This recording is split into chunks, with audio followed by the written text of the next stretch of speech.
Kile kilichoanza kama ishara ya mapenzi na uaminifu kwa Rais William Ruto sasa kimegeuka kuwa mjadala mkubwa nchini Kenya kuhusu mipaka ya siasa kwenye maisha binafsi.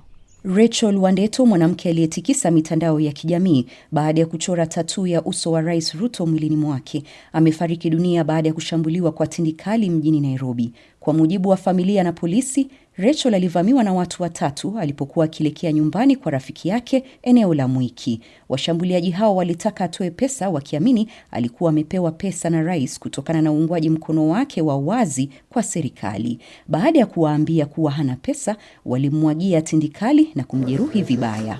Coupled with the recent violent attacks on Miss Rachel Wandeto. Mashambulizi ya hivi karibuni dhidi ya Bi Rachel Wandeto ambaye amefariki dunia, tunaona mpango ulio wazi ambapo sehemu ya viongozi wa kisiasa inatoa kauli zisizo na hisia ili kuchochea kutovumiliana na ubaguzi wa kikabila na kuandaa magenge kueneza ugaidi.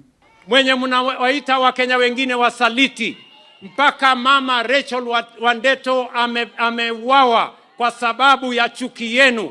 Kenya hii hatuwezi kukubali, hatuwezi kuwaruhusu mtuuzie ukabila.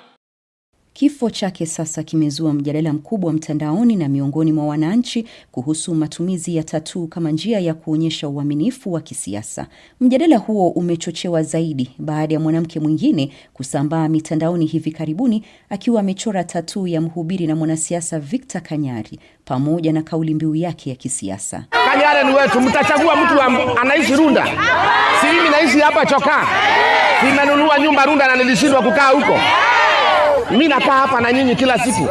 Mhubiri Kanyari alijibu kwa njia chanya kuhusu kitendo hicho, akimshukuru mwanamke huyo kwa uaminifu wake na namna alivyodhihirisha hadharani upendo wake kwake. Nchini Kenya, baadhi ya watu huchora nyuso za wanasiasa au kauli mbiu za kisiasa kwenye mili yao, wakitarajia kutambuliwa, kusaidiwa au hata kupata nafasi karibu na viongozi. Katika baadhi ya matukio, waliofanya hivyo wamepokea fedha, ahadi au kutajwa hadharani na viongozi wakuu wa kisiasa. Lakini pia kuna hatari zinazoweza kujitokeza. Wachambuzi wa masuala ya kijamii wanasema hatua kama hizi zinaweza kuwaweka watu kwenye shinikizo la kisiasa, unyanyapaa au hata migogoro ya kibinafsi wanapobadilika kisiasa baadaye. Leo unamuunga mkono mtu, kesho mazingira yanabadilika, lakini alama kwenye mwili wako haiwezi kufutika kirahisi. Na sasa swali kubwa linaloulizwa nchini Kenya ni je, tatuu za kisiasa ni ishara ya uaminifu wa kweli au zimeanza kuwa hatari kwa maisha ya wanaozichora?